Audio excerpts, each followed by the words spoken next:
আমাদের মাহফুজিবাই নির্বাচিত হলে সম্পূর্ণ স্বাধীনতা আমাদের গুরুত্বপূর্ণ বক্তব্য দিলেন। মুক্ত দেখতে চাই আমরা দৌলত চালকে। এরপরে ধরে রাখেন বক্তব্য নিয়ে আসবেন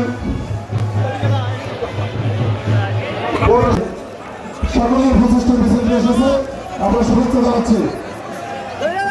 জনাব নাসিরউদ্দিন সৈয়দপুরের মোহসিন বিল্লাহ, নয়নগর জামাতের সক্রিয়তা, নুরে আলম সৈন্যদলায় দৌলতখান উপজেলা জাতীয়তাবাদী দলের পক্ষ থেকে আজকের অনুষ্ঠানের প্রধান অতিথি জননেতা জনাব হাফিজ ইব্রাহিমকে ফুল দিয়ে শুভেচ্ছা জানাচ্ছেন। বিন্দুকে বিনীতভাবে করতালির মাধ্যমে সকল স্তরের নেতৃবৃন্দকে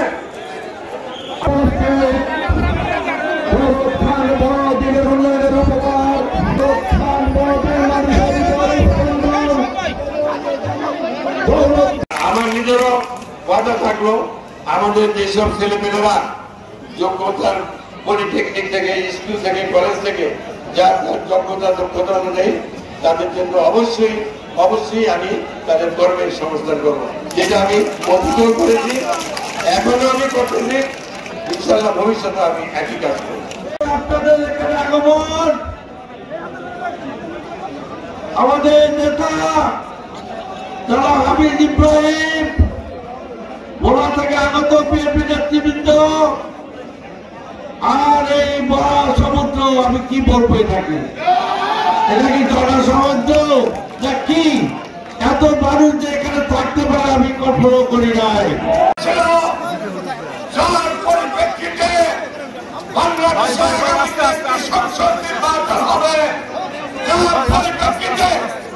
আজকে আমরা জনসভা করতেছি,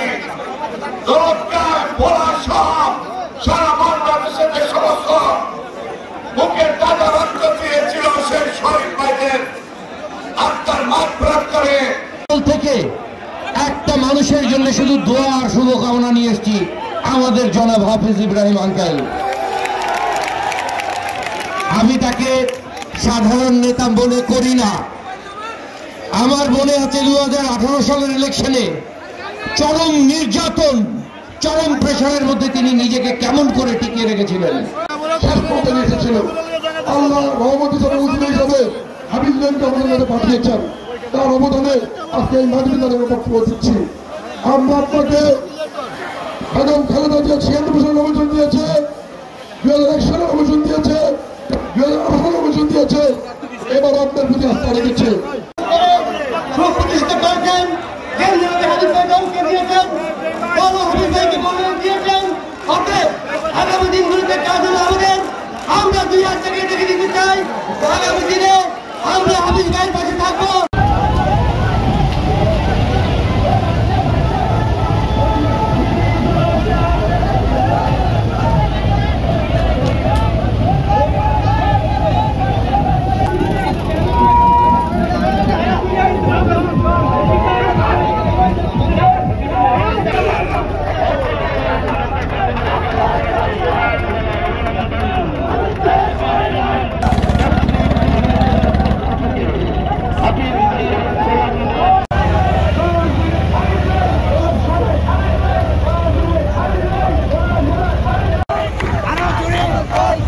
চলে